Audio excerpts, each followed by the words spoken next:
김진의 돌직구쇼에 오신 여러분 반갑습니다. 김진입니다. 전 오늘도 저희 돌직구쇼 생방송이 펼쳐지는 오픈 스튜디오 앞에 나와 있습니다. 인수위의 인선이 속속 공개되고 있습니다. 조금 전에도 인수위 쪽에 브리핑이 있었습니다. 새로운 소식 무엇일까요? 잠시 후에 전해드리겠습니다. 저는 비가 오나 눈이 오나 매일 아침 이곳에서 여러분을 기다리겠습니다. 김진의 돌직구쇼 지금 라이브로 시작합니다. 잠깐만요.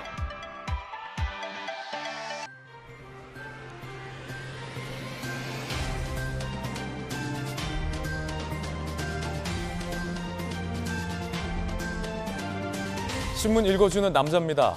윤석열 대통령 당선인이 민정수석부터 없애겠다라고 밝혔습니다.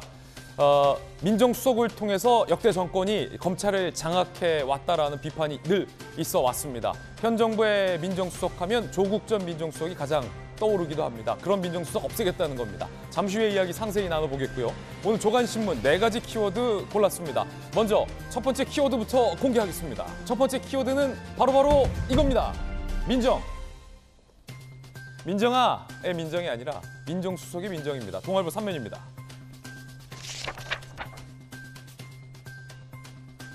합법 가장의 정적을 통제한 민정실을 폐지하겠다. 첩보 수집의 그 검은 유혹을 차단하겠다. 윤석열 대통령 당선인이 밝혔습니다. 민정수석실을 아예 폐지하겠다라고 공언한 겁니다. 박근혜 정부와 문재인 정부 민정수석실의 폐단을 직접 겪었다는 거죠. 민정수석실 운영해봤자 청와대 기강이 바로 잡혔던 것도 아니고 오히려 검찰을 장악해서 입맛대로 수사를 주물렀던 것 아니냐라는 비판의 목소리가 늘 역대 정부마다 제기돼 왔었는데 이거 아예 없애겠다라고 당선인이 밝힌 겁니다. 잠시 후에 자세히 이야기 나눠보겠고요. 두 번째 키워드도 공개하겠습니다. 두 번째 키워드는 바로 이겁니다. MB. 내일 아마 윤석열 대통령 당선인과 문재인 대통령이 만날 것으로 보이는데 그 자리에서 대통령 당선인이 이 얘기를 꺼낼 것이라는 관측이 많습니다. 한국일보입니다. MB 사면해달라. 국민 통합을 위해서. 마침 문재인 대통령이 국민 통합을 강조했는데 말로만 통합하지 말고 전직 대통령 사면해달라라는 거죠. 상당히 민감한 이야기. 문재인 대통령과 그 주변에서는 박 전 대통령에 대해서는 사면을 결정했지만 MB에 대해서 이명박 전 대통령에 대해서는 개인적 감정의 문제도 있다라는 이야기들이 나왔었는데 과연 윤석열 대통령 당선인은 문재인 대통령에게 MB 사면해달라라고 진짜 요구를 할 것인지 문 대통령은 뭐라고 답변할 것인지 잠시 후에 이야기 나눠보겠습니다. 세 번째 키워드 공개하겠습니다. 세 번째 키워드는 바로 여가부. 여가부 폐지하겠다. 윤석열 대통령 당선인은 줄곧 강조해 온 바 있습니다. 민주당에서는 여가부 폐지 반대하겠다라는 기류도 읽히고 있습니다. 그 가운데 민주당 내부에서 폐지가 아니라 제도를 개혁하는 건데 받아들일 필요 있지 않냐라는 목소리도 일각에서 나온다고 하는데 한겨레 신문은 어떤 기사였을까요? 함께 보시죠. 여가부 폐지 반대 앞세워서 전효를 재정비하고 있다. 민주당 이야기입니다. 국회에서 동의 안 해줄 거다라고 민주당은 벼르고 있습니다. 그 뒷 배경 중에 하나가 대선 패배 이후에 젊은 여성층이 입당을 하고 있다, 증가하고 있다라는 것과 무관치 않을 것 같습니다. 민주당은 여론을 지켜보며 대응 수위를 조절하겠다라는 방침입니다. 반면에 민주당의 최입의 노웅래 의원은 유연성 가져야 된다, 덮어놓고 반대할 필요 없다라는 당 지도부의 반대 의견을 내세우기도 했습니다. 자, 이어서 다음 키워드입니다. 네 번째 키워드, 혼란. 경향신문 이면이 쓰고 있는 혼란상 무엇이었을까요? 함께 보시죠. 키트가 없어서 발길 돌리고 양성 나오자 전산이 안 갖춰져서 등록을 못했다. 어제부터 동네 병원과 의원에서 신속 항원 검사 양성도 확진자로 인정하기로 했는데 첫날 혼란이었습니다. 대기번호가 95번인 곳도 있었고 세 군데 들렸는데 결국 판정 못 받았다라는 분들도 많습니다. 시스템이 좀 더 이제 갖춰져야겠는데 조금 더 신속하게 간편하게 진단검사를 받을 수 있게 하겠다라는 정부의 조치죠. 잠시 후에 이야기 나눠보겠습니다. 지금까지 신문 읽어주는 남자였습니다.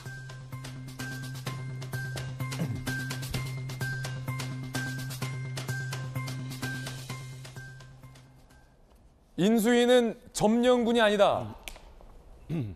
안철수 인수위원장이 밝힌 대목입니다. 잠시 후에 점령군처럼 행세하지 않겠다. 이게 어떤 뜻인지 분석해 보겠습니다. 오늘 함께하신 분들 소개해드리죠. 검찰 출신의 변호사 김광삼 변호사님, 그리고 국민의힘 선대본 공보실장을 역임한 청와대 대변인 출신 박정아 대변인 나오셨습니다. 부산에서 강한 민주당 재선 의원 전재수 의원, 그리고 청와대 출입기자 출신의 베테랑 기자 이재명 부장 나오셨습니다. 어서 오세요. 반갑습니다. 어서 오십시오. 첫 번째 이야기부터 시작하겠습니다. 윤석열 대통령 당선인의 첫 행보는 민생 행보였습니다. 주제 공개하죠.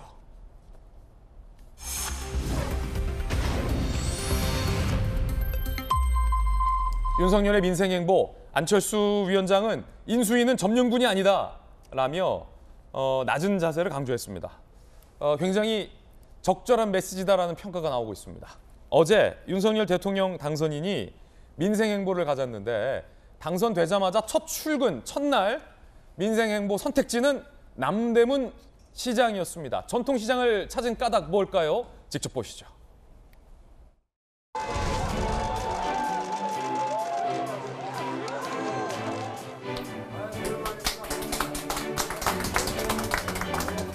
제가 지난 11월에 왔었죠. 민생경제의 바탕이 되는 것을 하기 때문에 이분들이 어려우면 나라 전체가 어려워지고, 이분들이 중산층으로서 튼튼하게 국가 경제 사회를 받쳐줘야 이게 나라도 뚝딱이 없는 거 아니겠습니까? 이제 인수위 때부터 준비를 해가지고 취임하면은 속도감 있게 여러분들하고 나눈 얘기 또 드린 이런 말씀들은 제가 다 실천할 겁니다. 감사합니다. 남대문 시장이 잘 돼야 서울의 경제가 잘 돌아가는 거 아니겠습니까? 저도 뭐 어릴 때 학생 때부터 이 남대문 시장은 수도 없이 왔는데,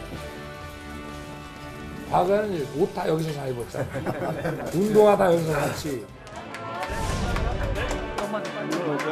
미식에 다칩니다. 고생하셨습니다.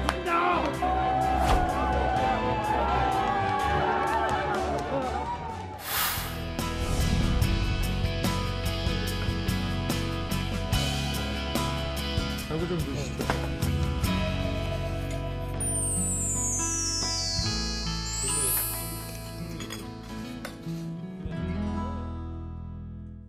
네, 윤석열 대통령 당선인의 출근 첫날 첫 민생 행보가 바로 남대문 시장, 전통시장, 재래시장 상인들을 만나서 코로나19 때문에 많이 힘들었을 상인들을 위로하고 정부의 지원을 약속하는 행보였습니다. 이재명 기자, 남대문 시장은 뭐 우리 대한민국 수도 서울의 가장 유명한 재래시장 중에 하나죠. 꼬리곰탕을 먹으면서 조금 전 화면 보니까 옆에 상인 꼬리곰탕이 후추를 톡톡 이제 쳐주는 모습도 어떤 조간신문에서 보도되기도 했는데, 저 꼬리곰탕 집이 굉장히 유명한 집입니까? 굉장히 유명한 집이죠. 아, 그래요? 예, 남대문 시장에서 굉장히 유명한 집이고, 상당히 가격도 좀 있습니다. 굉장히 아주 싼 집은 아닐 텐데, 어쨌든 간에 이제 결국은 첫 민생 행보로 대통령 당선인이 시장을 찾은 이유는 분명한 거죠. 결국은 윤석열 정부가 첫 번째 과제가 결국은 이제 코로나 극복, 포스트 코로나 이후 그럼 과연 우리 사회는 어디로 갈 것인가에 대한 대안을 제시하는 게 어떻게 보면 윤석열 정부의 첫 번째 과제인 거죠. 네. 그런 점에서 가장 중요한 게 역시 자영업자들을 어떻게 다시 이제 그 삶을 정상화할 것이냐, 이 문제가 가장 큰 과제일 테고, 그런 의미에서 가장 첫 민생 행보로 이제 남대문을 찾았을 테고, 거기서 이제 서민들과 특히 자영업자들과 함께 이제 하는 모습을 통해서 앞으로 윤석열 정부의 지향점, 윤석열 정부의 첫 번째 과제에 대한 의미 부여 이런 것들을 한 게 아닌가 이런 생각이 듭니다. 예, 지금 상인들과 함께 꼬리곰탕도 먹던 일종의 어떤 민생 행보잖아요. 그런데 제가 늘 궁금했던 게, 그 대선 후보 시절 때는 전통시장도 대선 후보들이 많이 찾고 1번지 아니겠습니까? 뭐 총선 때 정치인들이 지역에 있는 시장 찾는 것도 가장 단골 코스인데, 아무래도 이제 당선이 되고 나서, 대통령이 되고 나서 전통시장을 찾는 일은 매우 드물잖아요. 뭐 명절을 앞두고 이렇게 찾거나. 그런데 좀 뭐랄까, 특별한 일정이 없다면 자주자주 대통령이 골고루 재래시장을 찾아서 돌아가는 얘기도 듣고 또 상인들과 함께 호흡하는 모습, 이제는 좀 기대해봐도 되지 않을까라는 생각도 얼핏 드는데 어떻습니까? 청와대 출입하셨으니까 잘 알 거 아니에요.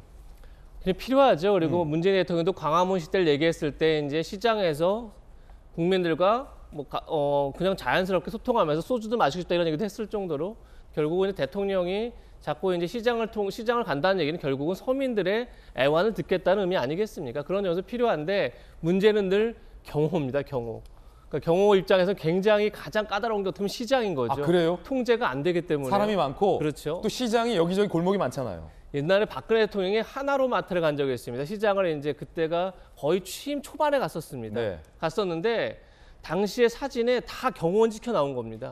그래서 사실 청와대 회의가 열렸습니다. 그러니까 근접 경호 좋고 사실 시민들이 막 이제 인사라고 하니까 사실은 경호 입장에서는 굉장히 떨어져서 경호하기가 되게 힘들죠, 시장에서는. 근데 그렇다 하더라도 자꾸 사진에 경호원이 잡히면 어떡하냐. 그렇죠. 그래서 사실은 이제 근접 경호를 좀 물리자 이런 이제 논의를 했던 기억이 나는데 그 정도로 시장을 자주 찾는 건 좋은데 경호에 문제가 있는데 결국은 저희가 이제 경호 청와대 자체를 없애버리고 광화문으로 나오겠다 할 때도 경호가 첫 번째 문제인데 결국은 경호에 대한 인식 전환을 하지 않으면 이런 행보가 참 어려워지는 거죠. 그래서 조금의 어떻게 보면 리스크를 안고 가더라도 굉장히 어떤 국민 의식을 믿고 경호의 좀 그런 어떤 수칙들을 매뉴얼들을 바꾸지 않으면 저런 행보가 참 어렵습니다. 그런 점에서 앞으로 윤석열 대통령이 어떻게 할지 좀 지켜봐야 될 것 같습니다. 박정화 대변인 청와대에 계셨으니까 네.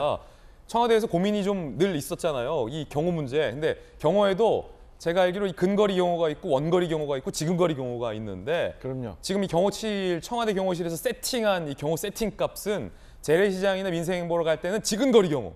그럼요. 완전 가까운. 근데 사실은 어떤 경호가 더 낫다라고 단정할 수는 없는 거거든요. 상황에 따라서 판단해야 되는데 새로운 윤석열 정부에서는 이 경호의 매뉴얼 이재명 기자가 지적했듯이 좀 뭐랄까 원거리 경호에서 국민들과의 스킨십이 좀 증대되는 방법도 좀 검토될 필요가 있지 않나 싶어요. 어떻습니까? 충분히 저는 검토해야 된다고 예. 생각을 하고요. 어쨌든 인수기간 동안에 이제 지금 청와대를 국민들한테 돌려드리고 광화문으로 나오겠다고 했으니까 저기 어떻게 변할지 모르겠습니다만 청와대 앞에 다 요새는 차량이 다니잖아요.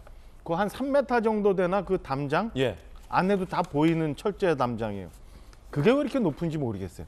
저 안에만 들어가면 왜 그 담장 밖에서 하는 얘기들이 안 들리는지 그 담장 밖에서 생각하시는 분들하고 그 안에 있는 사람들하고 이렇게 생각이 괴리가 돼 있는지 잘 모르겠거든요. 저는 이 담장도 무너뜨려야 되고 경호도 정리가 좀 필요하다고 보여져요. 제가 돌직구 처음 할 때 옛날에 아마 그런 경험이 있었던 것 같아요. 그러니까 박근혜 대통령인지 문재인 대통령이 취임하셨는데 큰 전 사진 안에 들어가는 시장을 가는 사진이 있었는데 이렇게 딱 보니까 그 전에 같이 근무했던 경호처 직원들이 여기 이렇게 있더라고. 이 사진 한 장에. 그러니까 그렇게 근접해서 대통령을 경호하다 보면 사실은 시장 가서 우리 자영업자 상인들 만나면 제일 아주 따뜻한 얘기들 들을 수 있잖아요.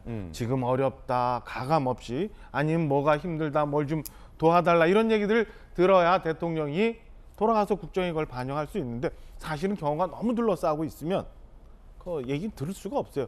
경호만 있는 게 아니라 그 안에 보면은 경찰도 나와 있고요. 어디 뭐 사실은 이렇게 이만한 군단이 지나가는 것처럼 되기 때문에 정작 시장 가면은 상인들 얘기 정작 못 듣고 손 한번 따뜻하게 못 잡는 경우가 있는데 저는 충분히 기술적으로 경호를 이렇게 느슨하게 원거리에서 하면서 대통령이 시민들을 직접 만나서 얘기를 들을 수 있는 그런 방식이 저는 경호처에 준비되어 있는 걸로 알고 있고요. 충분히 가능하다고 봐요. 그 생각만 바꾸면 저는 언제든지 가능하다고 봅니다. 왜냐하면 또 이 기술이 발전했기 때문에 그 원거리에서 드론 같은 거를 띄워서 그 위협되는 어떤 요소들을 다 파악할 수 있는 기술도 있기 때문에 꼭 사람의 육안으로 사실 70년대, 80년대 경호 원칙이 계속 고수될 필요는 없다. 이런 지적도 많습니다. 그런가 하면 집무실에 첫 출근한 당선인은 인수위 멤버들과 첫 회의를 가졌습니다. 그 모습도 살펴보시죠.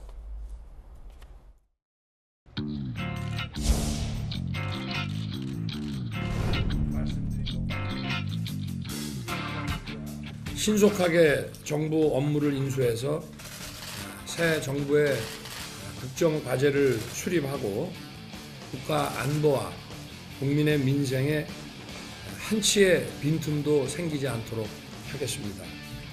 가급적 이번 주 내에 인수위 구성을 마무리하여 주말부터는 바로 정부 인수 업무에 박차를 가할 수 있도록 부탁드립니다. 우리 당선인들의 뜻을 저희도 잘 담아서 대국민 약속을 국민들이 느끼실 수 있게 지킬 것 최선을 다하겠습니다.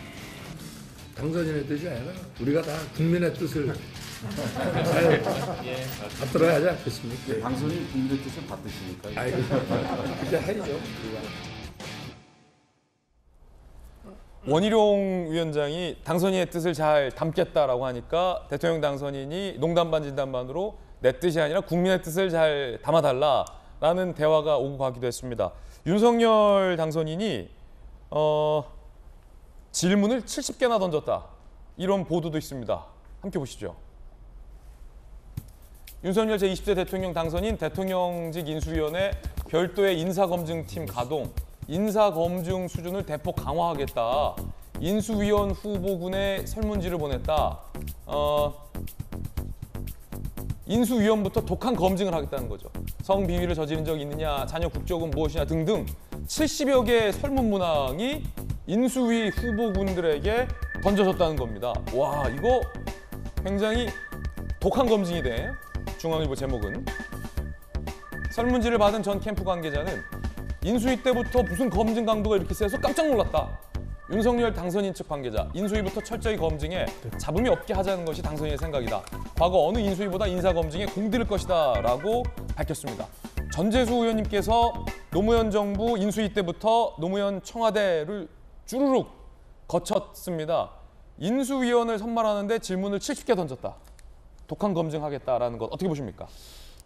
글쎄, 인수위원회는 대통령 취임 전까지 이제 활동을 하게 되거든요. 예. 그러면은 이제 길면은 이제 한 달, 한 보름 정도 이렇게 이제 활동을 하는 데인데, 그리고 인수위원을 했다 그래서 뭐 어디 정부에 요직을 가거나 그런 건 아니거든요. 그런 건 아니죠. 예, 예. 그런 측면에서 이 장관 인사청문회 하기 전에 청와대에서 인사검증을 하거든요. 거기에는 이제 한 200페이지 정도 문항이 굉장히 많은데 아주 재산 문제부터 자녀 문제까지 굉장히 꼼꼼하게 많은데, 그거는 이제 이 국회 인사청문회를 위해서라도 사전에 거쳐야 되는 절차인데, 근데 인수위원을 하는데 굳이 장관 인사청문회에 준하는 그런 내부 검증 절차가 꼭 필요할까? 왜냐하면 한 달 보름 정도 일을 하는 것이기 때문에.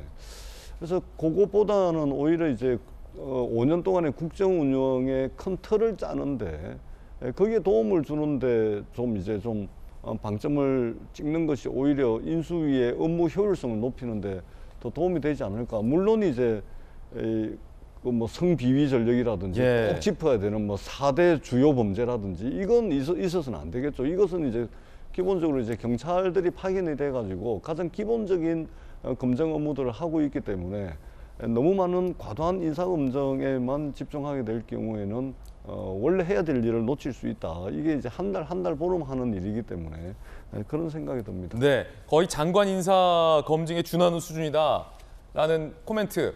김광삼 변호사님이 검찰에 계셨으니까 인사 검증 이런 거 잘 하실 거 아니에요. 근데 지금 보니까 당선인의 생각은 어쨌든 국민적으로 문제가 될 만한 것, 예컨대 뭐 성비위 전력이랄지 아니면 아들의 이중 국정 문제 같은 거, 이런 거를 인수위원 때부터 철저하게 보겠다, 이런 의도 같아 보여요. 어떻게 보십니까? 저는 그 의도 자체는 굉장히 좋은 생각이라고 네. 봐요. 그래서 우리가 이제 이전에 대통령이 당선되고 나면 사실 인수위부터 삐걱대는 게 굉장히 있었거든요. 그래서 중간에 뭐 인수위원 들어갔다가 다시 뭐 낙마되고, 그래서 검증이라는 것은 굉장히 중요하다. 근데 검증에 좀 한계가 있을 수 있어요. 왜냐하면 뭐 전에 청와대 같으면 민정수석실에서 검증을 하고 기존의 데이터베이스를 다 가지고 있거든요.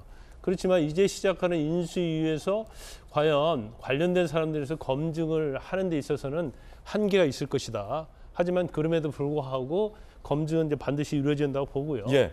인수위에서 제일 중요한 부분은 이제 그런 부분이죠. 일단 윤석열 정부가 성공하기 위해서 어떻게 정책 기조를 가져갈 것인지, 네네. 그게 제일 중요하고, 그다음에 정부 부처 관련된 부분을 어떻게 개편할 것인지, 그다음에 이제 예산과 관련된 부분, 그다음에 향후에 있어서 이제 내각을 구성을 하잖아요. 그럼 내각 구성원에 대한 검증, 이게 굉장히 중요한 부분이에요. 그래서 처음 대통령의 어떤 당선 취임하기 전에 시작하는 게 인수위인데 인수위부터 삐걱대 버리면 사실은 대통령이 초기 대통령의 어떤 역할을 수행하는 데 있어서 굉장한 데미지를 입을 수 있거든요. 소위 시쳇말로 기스난다. 그렇죠, 그렇죠. 기스 용어는 그 스크라치. 아니, 뭐라고 하죠? 흠집. 예, 흠집 나죠. 그러니까 그래. 흠집이 나기 때문에. 기스나 스크래치 정정합니다. 흠집. 예, 예. 인수위를 어떻게 꾸리냐가 굉장히 중요하고 또 예. 인수위원들의 면면의 얼굴 이런 것들이 정체성뿐만 아니라 앞으로 국민 통합이랄지 개혁을 하는 데 있어서 현 정부의 방향성에 대해서는 가늠자가 될 수 있거든요. 그래서 중요하다. 일단 뭐 원론적인 이야기지만 검증은 철저하게 해야 한다. 이것은 굉장히 중요한 부분이다 이렇게 생각을 합니다. 예. 안철수 인수위원장이 흥미로운 발언을 했습니다. 인수위는 점령군이 아니다. 그러니까 굉장히 섬세하게 인수위원들도 행동에 임해야 된다라는 말로 들려요. 국민들 앞에 겸손해야 된다. 점령군이 아니다. 이 말은 선거에서 패한 패자 측도 고려를 해야 한다라는 의미도 있어 보입니다. 들어보시죠.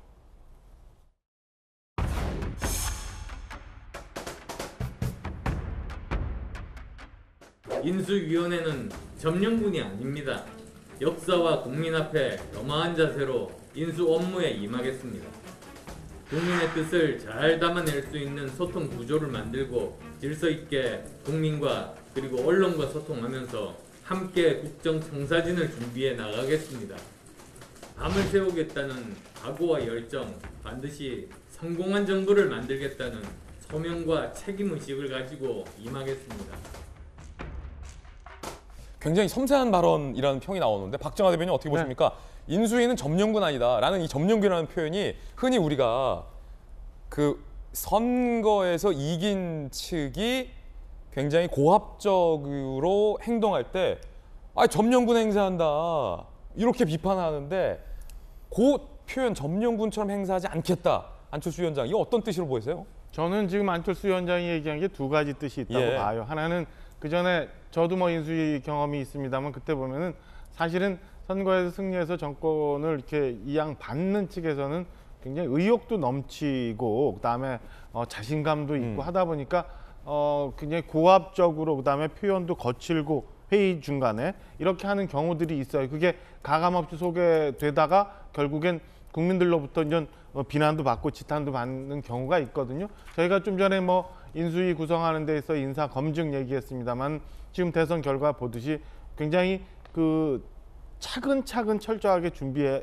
가면서 해야 되거든요. 조금만 실수가 있어도 이 국정을 이끌어 나갈 동력이 많이 훼손될 수 있어요. 저는 그런 뜻에서 자만하지 말고 오만하지 말고 정말 국민들이 바라는 바가 뭔지 그리고 지금까지 이 정부가 구성돼서 5년 동안 해오면서 어떤 어려움들이 있었는지 그런 어떤 어려움 때문에 국민들의 뜻이 잘 정리가 안 됐는지 뭐 이런 것들을 세밀하게 봐야 되지 마치 호령하듯 아니면은 모든 걸 다 접수한 양 하다 보면 큰일 난다. 그러니까 이런 것들을 좀 주의해 줬으면 좋겠다라는 당부가 하나 있을 거고요. 예. 두 번째는 저는 안철수 대표가 인수위원장을 맡으면서 이제는 국민들한테 본인이 정말 행정 경험에 대한 실적을 말해줘야 될 때예요. 지금까지는 정치권에 있으면서 본인이 무언가의 실적을 꼭 내놓은 적은 사실은 제 기억은 별로 없거든요. 근데 이번에 인수위 기간 동안에 본인이 갖고 있었던 구상을 어떻게 펼치는지 그다음에 이게 실질적으로 정부의 어떤 정책으로 반영이 되고 예. 어떻게 운영이 되는지에 대한 저는 개인적인 시험대에 올라간 것도 있기 때문에 네. 저는 그런 면에서 이 두 가지에 대해서 안철수 인수위원장이 당부를 하면서 각오를 다졌던 것 아닌가라고 해석을 합니다. 상당히 좀 적절한 시점에서 나온 메시지다. 그러니까 완장차고 오만하게 굴지 마라. 점령군 행사하지 마라. 이런 메시지가 담겨 있다는 거죠. 자연스럽게 초대 총리는 누가 될 것인가에 벌써 관심이 모아지고 있습니다. 어제 한 매체가 초대 총리로 김부겸 현 총리가 유임될 것이다라는 보도가 있었지만 인수위 측이 즉각 김부겸 총리는 훌륭한 분이지만 총리로서 검토하고 있지 않다라고 부인을 하기도 했었습니다. 그런데 원희룡 위원장이 이런 발언을 했습니다. 들어보시죠. 그 얘기 듣고 저는 개인적으로 가슴이 뛰더라고요. 너무 좋은 방안이라고 생각합니다. 허를 찌르는 예. 그러니까 허를 찌른다는 게 정쟁이 아니라 아 정치는 상상의 영역이구나 그런 점에서는 저는 차마 생각을 못했거든요. 저는 무조건 난 최상이 아니라고 생각합니다. 이제 원희룡 위원장 입장에서는 현실 가능성과 별개로 이 김부겸 총리 정도 민주당의 문재인 정부의 총리를 코로나 국면의 초대 총리로 제안하는 방법은 정말로 최고의 방법이다라고 극찬을 했습니다. 물론 인수위에서는 검토된 바 없다라고 부인을 했습니다. 김부겸 현 총리의 반응은 뭘지도 궁금합니다. 함께 보시죠. 이재명 기자, 김 총리 반응은 어떻습니까? 지금 보시는 것처럼 매우 부적절하다, 굉장히 부정적인 반응을 보였죠. 예. 그리고 이제 김 총리는 차기 정부 출범 전까지 인수인계 작업하는 것까지가 이제 본인의 역할을 생각한다. 뭐 설령 마음은 뭐 더 하고 싶은 마음이 있더라도 지금 공적인 제한이 없는 상태에서 본인이 왈가불 하기엔 참 어려운 그렇군요. 상황이 있죠. 물론 제가 지난번에 말씀드린 것처럼 정치적 선택이란 건 어떻게 보면 정도와 파격 사이에 선택하는 겁니다. 근데 글쎄요, 김부겸 총리 카드가 뭐 파격이라고 볼 수 있는 거죠. 어쨌든 민주당 문재인 정부의 마지막 총리였고 그런 점에서 어떤 통합 정부를 지향한다는 윤석열 정부의 뭐 하나의 파격 카드일 수 있는데 글쎄요, 제가 느낄 때는 오히려 그런 느낌보다는 오히려 거대 야당과의 갈등을 피하겠다는 소극적 카드로 느낄 수도 있다. 국민들이 볼 때는.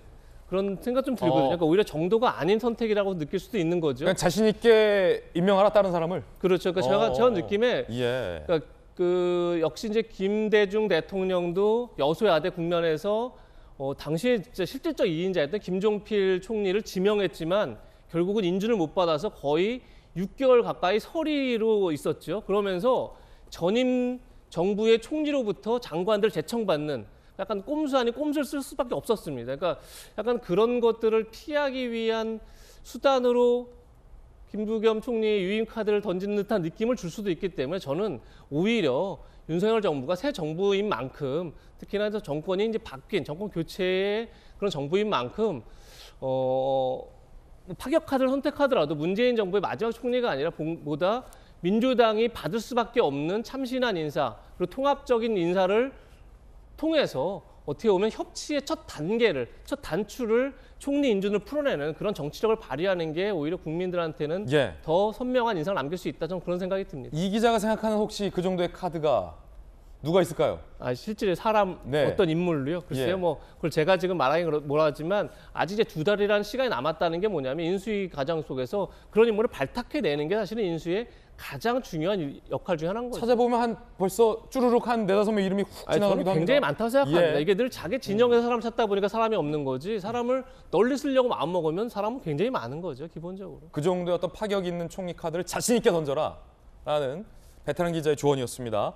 그러면 자연스럽게 안철수 위원장이 초대 총리까지 가는 거 아닌가 라는 기자들의 관측이 이어지고 있는 상황에서 안철수 위원장은 뭐라고 밝혔을까요? 위원장님께서 이제 후보군으로 오실 수 있다는 이야기는 나오고 있는데 저는 지금 현재 제가 맡은 일에 집중하자는 생각밖에는 머릿속에 들어있지 않습니다. 이게 얼마나 중요한 일입니까? 제가 어디 한눈 팔고 다른 생각을 할 만한 여유가 전혀 없습니다. 전재수 의원님 들어보니까 한눈 팔 여유는 없다라고 부인을 했는데 총리는 안 맡겠다라는 얘기는 또 안 하셨어요.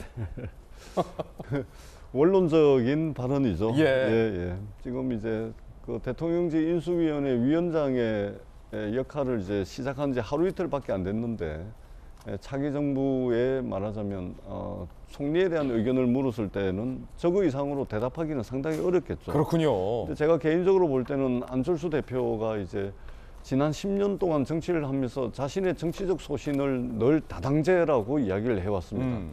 국민들의 다양한 정치적 의사가 정치 체제, 그다음에 구체적으로는 국회 의석수에 그대로 반영되는 그런 이제 다당제를 10년 동안 정치적 소신으로 주장을 해왔음에도 불구하고 지난 단일화에 있어서는 이 자신의 정치적 소신을 뒤집어 엎었죠. 말하자면 이제 다당제가 아니라 양당 체제를 강화하는 쪽으로 자신의 정치적 선택을 했기 때문에 정치적 소신을 뒤집어 엎으면서까지 단일화를 했기 때문에 적어도 내각에 참여를 하게 된다면 그에 상응하는 말하자면 국무총리나 이런 것을 이제 요구할 가능성이 상당히 많다 이렇게 보여지고 역대 이제 그러니까 문재인 정부의 총리들을 비교를 하자면은 이낙연 총리, 정세균 총리 또 지금 김부겸 총리 하고 있는데 제가 볼 때는 이제 그 안철수 후보가 처음부터 국무총리로 가는 것보다 내각의 경험이라든지 국정 운영의 경험이 없기 때문에 차라리 자신이 이제 선거 과정에서 내걸었던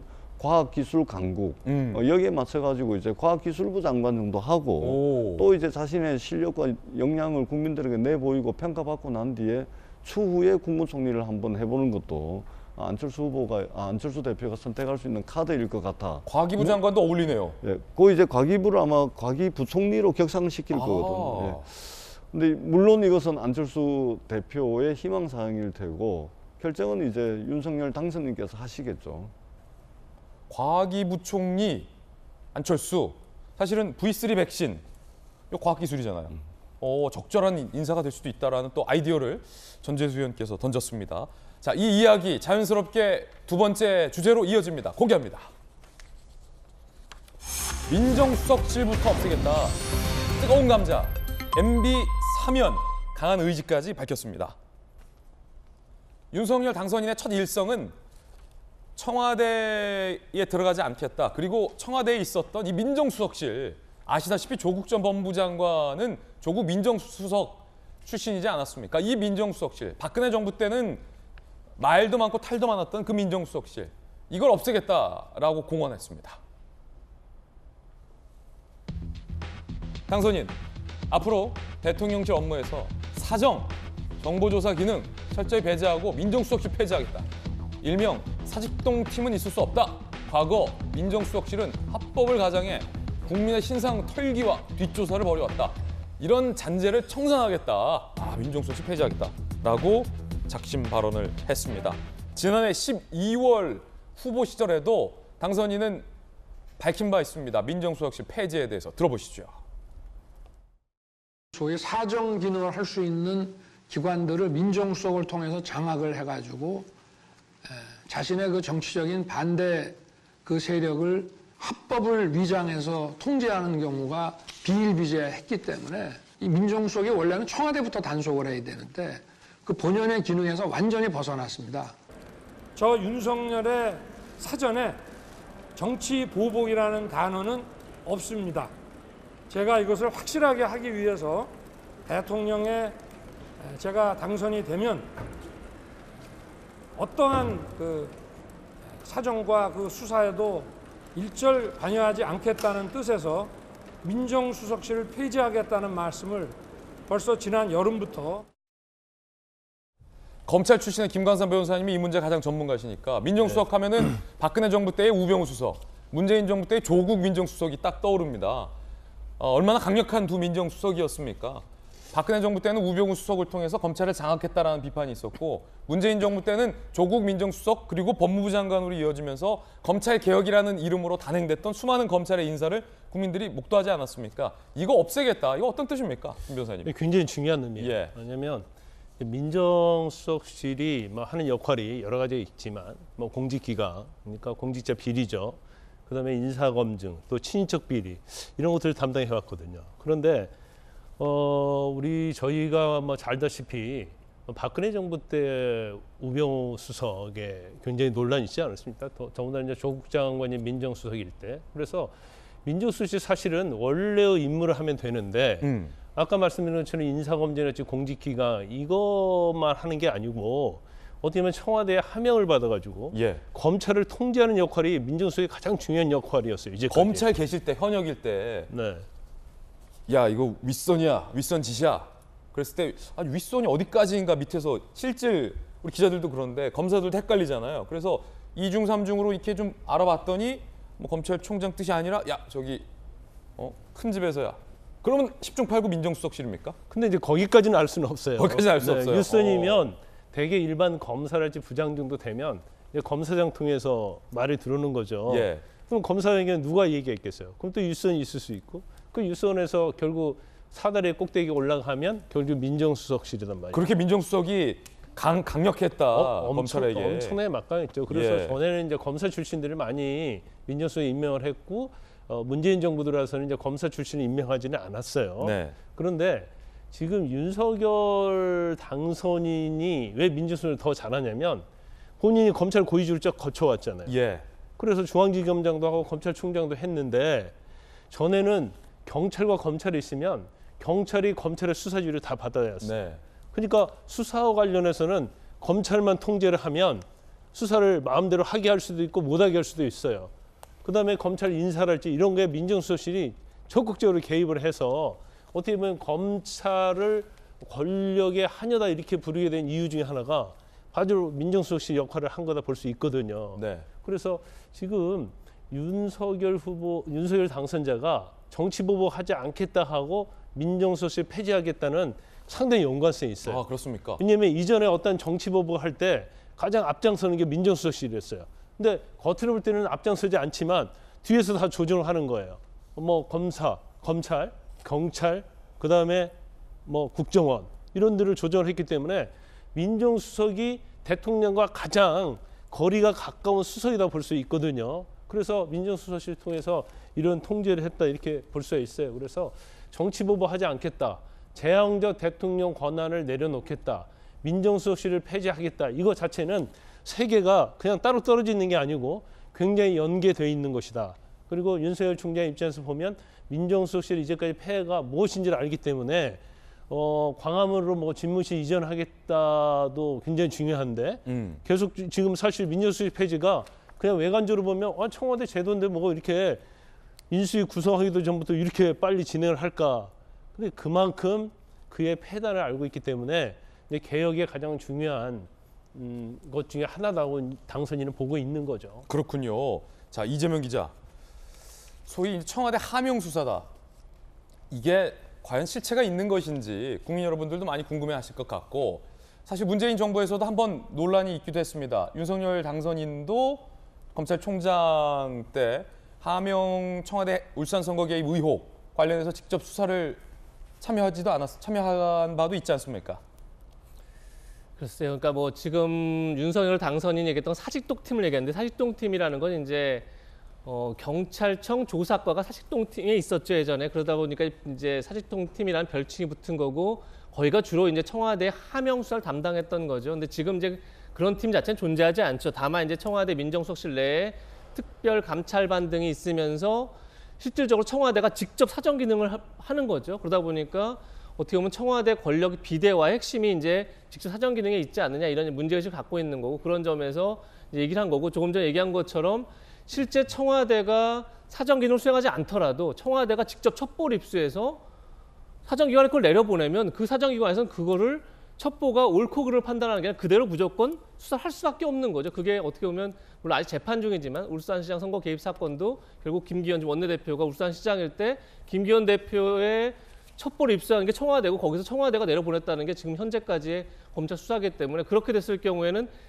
사정 기능이 왜곡되는 거죠. 수사 자체가 왜곡되기 때문에 그런 걸 막겠다 이제 이런 얘기를 하는 건데, 근데 사실 이제 하나의 우려는 있습니다. 그러니까 민정수석실이라는 게 사정 기능을 하고 뭐 인사 검증을 하고 뭐 그다음 친인척 관리 등을 하는데 뭐 나머지 기능들은 뭐 인사 검증도 인사 검증팀을 별도로 다른 데를 보내면 되고 또 친인척 관리도 어떻게 보면 청와대 내부보다는 특별감찰관이라는 별도 조직에서 하는 게 더 정상적인 거죠. 근데 다만 여기 뭐 박정하 전 대변인도 계시고 전재수 의원도 계시지만 다 청와대 경험이 있는 사람들은 다 민정이 본래 기능을 제대로 수행하면 정권이 성공한다는 얘기를 많이 합니다. 그때 민정이란 뭐냐면 결국 여론과 민심을 살피는 겁니다.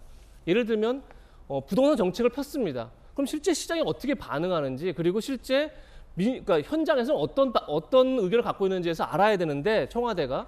근데 사실 그걸 만약에 정책을 수행한 국토부한테 알아보라고 그러면 국토부는 당연히 부정책 보고를 안 하죠. 잘했다고 하겠죠. 자기네들 정책을 폈는데 당연히 잘했다고 얘기를 하는 거죠. 아, 반응 좋습니다. 과거에는 그걸 국정원이 좀 했습니다. 국정원이 실질적으로 그런 조사를 했습니다. 그런 여론에 대한 민심을 살폈는데 지금 국정원에게 국내 기능을 다 없앴습니다. 그렇다고 그러면 과연 실제 정책에 대해서 어떤 반응이 있는지, 실제 그리고 어떤 지역의 현안들에 대해서 어떤 움직임이 있는지에서 미리 선제적으로 파악하는 기능이 있어야 합니다. 근데 그런 기능 자체가 민정에 되게 중요한 기능이 하나인데 그걸 없앤다 그러면 과연 그걸 어떻게 할 것인지에 대해서는 좀 고민이 필요하다 이런 생각 같이 듭니다. 예.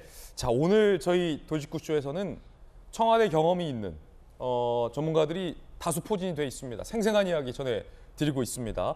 그런가 하면 법무장관, 행안부 장관에 정치인 임명 안 하겠다라고 밝혔습니다. 그러니까 국회의원을 여당 소속 국회의원을 장관으로 임명하고 문제 생기면은 다시 국회로 돌려보내고 또 다른 의원 임명하고 요거 안 한다는 겁니다. 윤석열 정부 1기 내각 법무행안장관 정치인 출신 배제하겠다. 정치적 중립성 위배 우려와 공정성 논란, 정쟁 차단 위에 윤 당선인이 기본 방향으로 검토 중이다 라고 밝혔습니다. 행안부 장관도 뭐 행안부 장관인데 특히 이제 법무부 장관의 현역 정치인을 임명하지 않겠다. 요게 뭐 윤석열 정부의 새로운 원칙을 수립한 차원이겠지만 일각에서는 뭐 조국 법무부 장관, 추미애 법무부 장관, 박범계 법무부 장관을 임명한 약간 문재인 정부에 대한 우회적인 비판. 그 여당 의원 출신이 법무부 장관에 앉혀놓고서 수사를 하는 것이 과연 뭐 공정하냐, 이 정치적 중립을 담보된 거냐라는 논란이 많지 않았습니까? 그런 뜻도 있는 겁니까? 뭐 그런 뜻이 충분히 있다고 저는 봐요. 그러니까 우리 좀 전에 이재명 부장이 중요한 말씀 주셨는데 민정수석실이 제대로 기능을 한다면 저거 필요한 조직이라 봐요. 제가 청와대 근무를 해보니까 그게 제대로 기능을 안 하니까 민정수석실 폐지를 해야 되는 상황이 오는 거고 법무장관, 행안장관에 대한 문제가 있으니까 이렇게 오는 거거든요. 제가 볼 때는 법무장관이나 행안장관 같은 경우는 선거에 직접적인 영향을 미치는 거고 뭐 판결에도 검찰 수사에도 영향을 미치기 때문에 그런 부작용이 지금 문재인 정부에서 사실은 드러났기 때문에 저런 얘기를 당선인이 했다고 봅니다. 저는 뭐 내각을 구성하는 국무위원들이 조금이라도 정파에 휩쓸려 가지고 판단을 하면 안 된다고 생각하고 오로지 국민과 국가를 위해서 판단을 해야 되는데 민생에 직접적으로 영향을 미칠 수 있고 선거에 영향을 미칠 수 있는 중요한 사실은 법무부나 행안부 같은 경우는 당분간이라도 저는 뭐 정치인을 배제해서 국민들로부터 오해를 받지 않게 하는 저런 시도는 필요하다고 보여집니다. 윤석열 당선인은 사실 개인적인 경험이 하나 있습니다. 잘 아시겠지만 정치인 출신 법무부 장관과 검찰총장 출신의 대통령 당선인이 부딪힌 바가 있었습니다. 어쩌면 윤석열 당선인은 그 개인적인 경험을 통해서 이거 정치인 출신을 법무부 장관을 앉히면 안 되겠다라고 그 순간에 느꼈을지도 모를 일입니다. 그때 장면 들어보시죠. 장관의 말을 겸허히 들으면 좋게 지나갈 일을 세상 지휘랍시고 총장의 지휘권을 박탈하고 그거는 정말 비상식적이라고 저는 생각합니다. 법한 것이고요. 또 필요했던 것이고 또 긴박했던 것이고요. 검찰총장은 법무부 장관의 부하가 아닙니다. 다수의 검사들은 검찰총장이 정치화해가는 것에 대해서 상당히 자괴감을 느낄 겁니다. 자, 이런 개인적 경험을 윤석열 대통령 당선인은 한 바 있죠. 법무부 장관, 행안부 장관의 정치인 임명 안 한다. 전재수 의원님께서는 어떻게 보십니까? 일단은 예를 들면은 그 부처 내에 개혁 과제가 있을 때는 내부 관료를 통해서 장관으로 임명을 하게 되면 내부 논리에 익숙하기 때문에 개혁이 안 되겠죠. 반면에 뭐 특이한 경우가 없을 경우에는 내부 출신을 발탁을 해가지고 장관으로 앉히는 경우가 있을 겁니다. 그러니까 그때 상황에 따라서 좀 다릅니다. 그러니까 정치인 출신 장관이 가게 되면 제일 큰 장점은 뭐냐면 여러 가지 부처 간 이견이 있을 때 그런 것들을 중재하고 조정할 수 있는 그런 능력이 이제 정치인들에게는 아무래도 수월하죠. 그다음에 개혁 과제가 있을 때는 추진력이라든지 이런 측면에서는 아무래도 정치인이 장점이 있겠죠. 네. 그런데 이제 부처를 안정적으로 이끌어 가야 되거나 크게 뭐 개혁 과제라든지 이런 것들이 없을 때는 굳이 정치인 장관을 필요로 하지 않고 관료 출신이라든지 아니면 그 분야의 전문가를 발탁을 해가지고 그 부처를 안정적으로 이끌어가는 것도 필요하겠죠. 결국은 인사라는 것은 이제 메시지거든요. 그러니까 사람을 발탁을 하는 것은 곧 이 국정을 어떻게 운영하겠다, 이 부처를 어떻게 이끌고 가겠다라는 것을 명언이네요. 국민들에게 메시지를 보내는 것이기 때문에 인사는 메시지다. 인사는 메시지입니다. 그렇기 때문에 그러한 측면에서 이제 장관이 정치인 출신 장관이 무조건 안 되는 것이 아니고 어떤 상황과 또는 그때 그 어떤 개혁 아젠다라든지 뭐 또 부처 간 주요하게 업무 영역을 놓고 중재하고 조정을 해야 된다든지 이럴 때는 이제 필요한 것이죠. 그렇기 때문에 상황에 따라서 인사는 메시지이기 때문에 상황에 따라서 적절하게 하는 것이 좋고 무조건 안 된다, 안 하겠다. 이거보다는 좀 이제 여러 가지 상황들을 고려해서 하는 게 좋을 것 같다는 생각이 듭니다. 예, 법무부와 행안부 장관의 정치인 임명 안 한다라는 당선인의 방침 살펴봤고요. 윤석열 대통령 당선인은 내일 문재인 대통령과 만납니다. 회동을 합니다. 이 자리에서 윤석열 당선인은 문재인 대통령에게 이명박 전 대통령에 대한 사면을 논의할 가능성이 큽니다. 함께 보시죠. 윤석열 당선인 측, 전직 대통령 사면은 당선인의 일관된 입장이다. 이 전 대통령 사면을 국민 통합 차원에서 요청할 가능성이 크다. 지금 2명의 고령 전직 대통령, 박근혜, 이명박 전 대통령이 수감됐는데 박근혜 전 대통령만 사면을 하고 이명박 전 대통령은 사면을 하지 않았거든요. 청와대, 당선인이 통합 이후로 사면을 요청할 경우 문 대통령도 전향적으로 검토할 수밖에 없다라는 청와대 관계자의 이야기까지 동아일보는 취재하고 있습니다. 그 분위기는 좋다. 그 가운데 민주당의 원로인 이상민 의원은 이명박 전 대통령에 대한 사면도 당연히 검토해야 된다라는 취지의 발언을 내놓았습니다. 들어보시죠. 박근혜 전 대통령은 이미 사면을 했고, 그래서 이명박 대통령에 대한 사면도 자연스럽게 하지 않을 수 없는 단계다. 그런 거를 현직 대통령과 또 차기 대통령 되실 분이 같이 뜻을 맞춰서 말씀을 하시면 좋은 모습이라고 생각됩니다. 오늘 인수위의 김은혜 대변인도 이명박 전 대통령 사면에 대해서 입장 밝혔는데 인수위 측의 입장 들어보시죠. 윤석열 당선인은 이명박 전 대통령의 사면을 요청하겠다는 생각을 오래전부터 견지해 왔습니다. 따라서 이번 만남을 계기로 국민 통합과 화합의 계기가 마련되기를 기대합니다. 민주당의 이상민 의원이 MB 사면도 검토해야 한다, 윤석열 정부와 협치해야 한다라는 메시지를 거듭 내자 민주당 내부에서 이상민 의원에게 문자 폭탄이 쏟아지고 있다고 합니다. 함께 보시죠. 윤석열 정부와 협치해야 한다, 앞서서는 MB 사면해야 한다 그러자 잊을만 하면 나타나 총구를 거꾸로 돌려 쏘는 작은 배신 반복자 이상민을 축출하라. 김우영 전 선대위 대변인, 이경 민주당 전 선대위 대변인, 정말 실수한 것 비판의 목소리를 높이는 민주당 일각의 목소리들이 있습니다. 거기에 문자 폭탄까지. 이명박 전 대통령 사면해야 한다고 했더니 엄청나게 문자 폭탄 쏟아지고 욕 바가지하고 막 그런다. 정말 지혜롭지 않다고 생각한다. 분열 맞고 총결집 위해서도 문재인 대통령 퇴임 전 MB 사면 안 할 수 없을 것이다 라고 소신을 굽히지 않았습니다. 이명박 전 대통령 사면, 이명박 전 대통령의 최측근 참모 박정아 대변인의 의견을 들을 수밖에 없을 것 같습니다.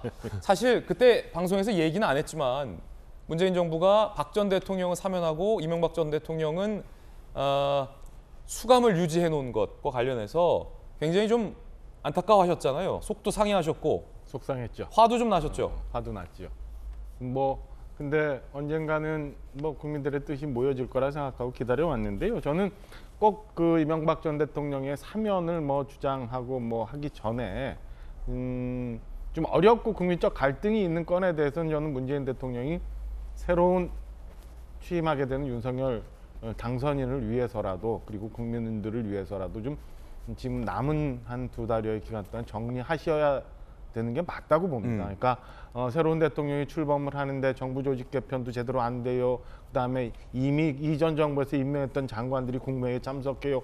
이런 혼선이 있지 않게 그런 것도 좀 사실은 민주당도 좀 협조를 해줘야 되고 문재인 대통령도 풀어주실 건 풀어주셔서 이제 새로 출범하는 새로운 정부가 정말 국민들과 함께 새 뜻으로 잘 갈 수 있도록 협조해 주는 것도 저는 중요한 부분이라고 생각하거든요. 이런 면에서 저는 문재인 대통령이 충분히 고려하시리라 생각을 하고요.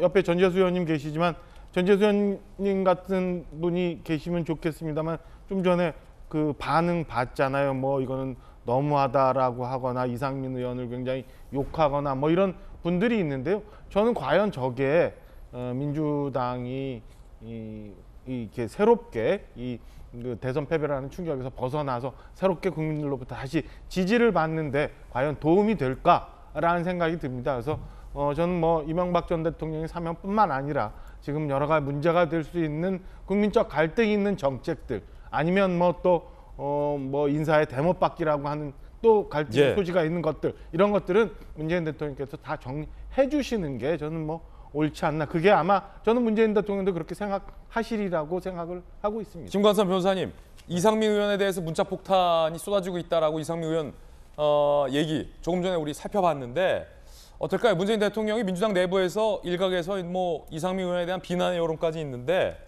윤석열 당선인이 내일 이제 만나는 건 기정사실화됐고 사실상 조금 전 김은혜 대변인 이야기 들어보면 내일 문 대통령 만나서 논의를 한다는 겁니다. 이게 말이 논의지 당선인이 요구를 한다는 거죠. 이명박 전 대통령도 사면을 해주시죠. 국민 통합 위해서. 자, 그럼 문재인 대통령 어떤 선택하리라 예상하십니까? 저는 뭐 사면할 가능성이 상당히 높다고. 그래요? 네, 만에 하나 문재인 대통령이 이를 거부하면 윤석열 당선자가 취임한 이후에 아마 가장 신속하게 사면을 할 거예요. 그러면은 만약에 문 대통령이 거부하면 윤 당선인이 당선 취임해서 사면하면 그만이다. 그렇죠. 그러니까 시간에 관한 문제만 남아있지 사면은 뭐 이루어질 가능성이 크다. 그런데 문재인 대통령 입장에서 보면 자신의 임기 내에 이명박 전 대통령 사면하는 거에 대해서는 좀 부담이 있을 수 있어요. 그래요? 왜냐하면 본인을 지지하는 또 민주당을 지지하는 상당히 많은 사람들이 국민들이 이명박 전 대통령의 사면에 지금 반대를 하고 있거든요. 그러니까 오히려 만약에 임기 내에 사면을 하게 되면 그에 대한 또 비판에 직면할 수 있어요. 그래서 그걸 좀 굉장히 부담스럽게 생각할 가능성이 있는데 저는 그 사면은 일종의 대통령의 통치행위라고 볼 수 있잖아요. 네. 그래서 설사 국민 또는 자기 지지자들이 반대를 하고 자기가 사면을 함으로 인해서 비판을 받을 수 있다 할지라도 그걸 두려워한다 그럴지 부담을 느끼면 안 된다고 봐요. 이 사면 자체가 정말 국민의 통합을 위해서 정말로 필요한 것이냐 아니냐 원점에서 검토를 해야지 단지 지지자들의 생각과 입장을 대변하면 절대로 안 된다 이런 생각을 하고 저는 이상민 의원에 대해서 사실 지난 대선 기간이랄지 대선 이후에도 하는 어떤 언행들을 보면 굉장히 합리적이라고 봐요. 이상민 의원의. 그렇죠. 그리고 현재 민주당이 왜 이번 대선에서 졌는지 그리고 민주당의 잘못된 점이 무엇인지를 정확하게 쪽집게처럼 집어내는 사람이 바로 민주당의 이상민 의원이라고 저는 봐요. 그런데 바른 말을 하면 저렇게 문자폭탄 하잖아요. 그러면 사실 어떤 정당이라는 스펙트럼이 상당히 넓게 있어야 하고 그 중에 일부는 다른 의견을 가질 수 있거든요. 그러면 그 의견에 대해서는 그렇지 않대 반대는 할 수 있겠지만 저렇게 문자 폭탄을 하고 욕을 하고 하는 것은 정말로 민주당이 다음 지방선거, 그다음에 총선 이런 데서 승리하는 데 있어서는 굉장히 장애물이 될 것이다 그렇게 봅니다. 그래서 지금 사실은 이상민 의원이 저런 얘기 했을 때 당 지도부랄지 아니면 당의 핵심 인사들은 저분을 좀 뼈아프게 받아들이고 거기에 대해서 사실은 논의를 해야 한다고 봐요. 그렇군요. 이것을 단지 그냥 뭐 추출하는지 이런 당 지지자들의 의견에 너무 휘둘려서 결국 당이 올바른 방향으로 가는 데 있어서 어떤 잘못된 그런 것이 되면 안 된다는 거죠. 이명박 전 대통령은 총 수감 기간을 따져보면 2년 3개월이고 역대 두 번째로 수감 기간이 깁니다. 전직 대통령 수감 기간 따져봤을 때. 오늘 동아일보는 사설을 문재인 대통령, 이명박 대통령 사면 다음 정부로 미루지 말라라는 사설을 쓰기도 했는데 전재수님 생각은 어떠십니까? 저는 이게 대통령이건 전직 대통령이건 또는 진보 보수 여야를 떠나가지고 이게 정치인이든 일반 국민이든 죄를 짓고도 형량을 다 채우지 않고 출소한다, 형을 면제받는다. 저는 이건 기본적으로는 안 된다고 생각합니다. 죄를 짓고 형량을 받았으면 형기를 채우고 나오는 것이 맞는 것이죠. 근데 단지 전직 대통령이라는 이유로 또는 정치인이라는 이유로 또는 대통령의 고도의 통치 행위라는 명분으로 말하자면 이 사면권이 남용돼서는 안 된다고 저는 생각을 합니다. 네. 그럼에도 불구하고 현실적으로 이 특별 사면에 대한 권한은 대통령의 고유 권한이기 때문에 대통령이 어떤 정치적 판단을 할지 또는 어떤 통치 행위적 측면에서 필요하다라고 할 때는 대통령의 권한으로서 저는 그것 또한 인정을 해줘야 된다고 생각을 합니다. 예. 이 문제는 전적으로 윤석열 당선자의 건의 그리고 문재인 대통령의 결정 이것에 의해서 저는 결정이 될 것이다라고 보고 있고요. 이 문제를 놓고 이제 여러 논란이 있긴 한데 논란이 없을 수는 없습니다. 예. 일단은 이명박 전 대통령께서 국민들 앞에 지금 이제 3심 법원 대법원 판결까지 나가지고 이제 유죄가 확정이 됐기 때문에 이 부분에 대해서는 일단은 국민들에 대한 성찰과 반성 이런 메시지가 조금 더 좀 나오고 그리고 그러한 것을 전제로 윤석열 당선인의 건의와 문재인 대통령의 결정이 있다면 그것은 당선된 분과 현직 대통령의 결정 권한으로서 저는 존중될 필요가 있겠다 이렇게 생각을 합니다. 전재수 의원님 의견 들어봤습니다. 이번엔 저희가 준비한 세 번째 이야기로 이어집니다. 지방선거가 78일밖에 안 남은 건 아시겠습니까? 주제 공개하죠. 큰 선거 끝나니까 또 큰 선거가 다가옵니다. 선거 너무 많아요. 자, 저희 지난 대선 때 채널A의 알파-A가 대선 결과 정확하게 예측한 것 많은 국민들이 보셨을 겁니다. 지방선거 개표 방송도 채널A와 함께해 주시길 부탁드리면서 대선 후에 첫 정당 지지율 조사 결과가 발표됐습니다. 대선 후 첫 정당 지지율 결과는 어떨까요? 지금 공개합니다. 정당 지지율 추이를 보면 현재 국민의힘이 43.2%, 민주당이 35.6%, 대선 직후에 국민의힘의 지지율은 올랐고 민주당의 지지율은 떨어졌습니다. 국민의힘 43.2, 민주당 35.6%의 정당 지지율 변화, 대선 후에 첫 정당 지지도 조사 결과입니다. 베테랑 기자는 이 결과 어떻게 해석합니까? 일반적으로는 대통령이 당선되고 나면 이제 지지하지 않았던 국민들도 대통령의 새 대통령 당선자의 기대를 갖고 지켜보기 마련인 거죠. 일반적으로 그래 왔던 거죠. 그런 점에서 43% 정도의 이제 국민의힘 지지율 올랐는데 뭐 당선인 지지율은 또 별도로 있겠죠. 근데 오히려 저는 오히려 높지 않다는 생각이 듭니다. 그래요? 그러니까 이게 과거에 보면 역대 당선인들 그리고 대통령이 새로 새 정부가 출범하면 대통령에 대해서 지지율이 거의 이제 70%, 80% 가까이 갔던 거죠. 그게 이제 그 앞선 선거에서 몇 프로 득표율과 무관하게 갔던 겁니다. 그만큼 이제 기대를 갖고 지켜보는 건데, 그래서 이번 대선이 정말 역대 대선 중에 가장 격렬한 대선이었던 거죠. 가장 극한 대립을 했던 대선이죠. 그래서 그야말로 양 국민이 1,600만 명씩 갈라졌다 이렇게 볼 수 있을 정도로 굉장히 치열한 대선이었는데 아마 그 결과가 아마 새 대통령의 지지율, 새 정부에 대한 기대감에도 그대로 반영될 겁니다. 무슨 얘기냐면 과거처럼 7, 80% 오르기가 참 쉽지 않은 구도에 있는 거죠. 그런 구조 속에.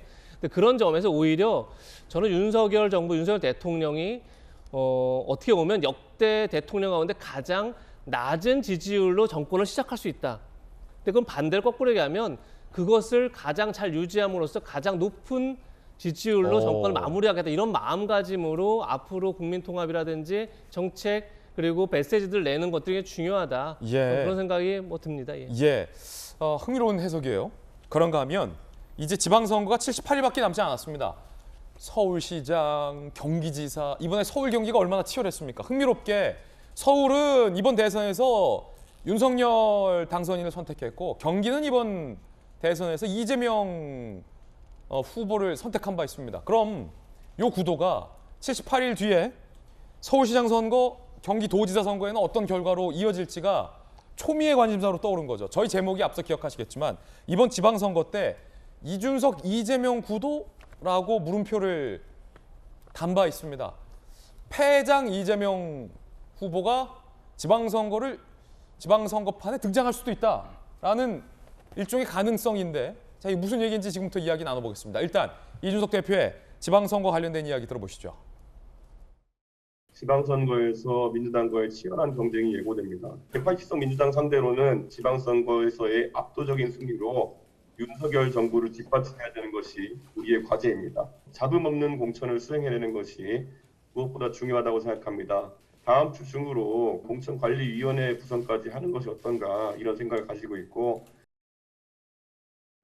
이 대표가 코로나 확진돼서 격리 중이에요. 그래서 원격으로 지방선거 준비 벌써 시작해야 된다. 다음 주 중에 조직 갖추겠다라고 예고를 한 겁니다. 국민의힘은 이 대표 얘기대로 당직 개편과 공천 시스템을 다음 주 중에 갖추겠다라는 계획입니다. 한기호 사무총장 임명됐고 지방선거 공천 실무총괄, 국민의당 통합 논의를 맡겠다. 공직 후보자 자격 시험 등 공천 시스템 정비 속도를 내겠다라고 밝힌 바 있습니다. 이 대표는 잡음 없는 공천을 강조했습니다. 소위 돈 공천 안 된다라는 거예요. 돈 공천 간섭 끊어낼 거다. 지방선거 공천 매개로 금품 요구 제공한 사람은 최고 수준으로 징계하겠다. 투명하게 승부하자 정정당당하게 라고 얘기를 한 겁니다. 국민의당과의 합당도 본격 논의될 예정인데 이때 공천권 잡음이 있을 수 있다는 일각의 관측도 있어요. 국민의힘과 국민의당 두 당은 선거 후 즉시 합당 추진하겠다고 밝혔는데 이번 주부터 합당 논의가 본격화된다 하고 공천권 협상은 상호 존중해야 한다라고 국민의당 쪽에서는 얘기를 하고도 있는 그런 상황입니다.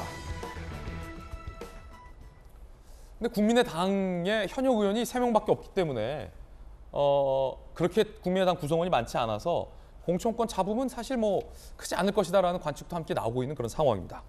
자, 그 가운데 이재명 후보가 사흘 만에 메시지를 또 냈습니다. 이게 지금 심상치 않습니다. 안 그래도 민주당의 김두관 의원 등이 윤호중 비대위가 아니라 이재명 비대위가 된다라고 강조하고 있는 상황에서 이재명 후보자의 메시지가 과거에 비해서 잦다는 겁니다.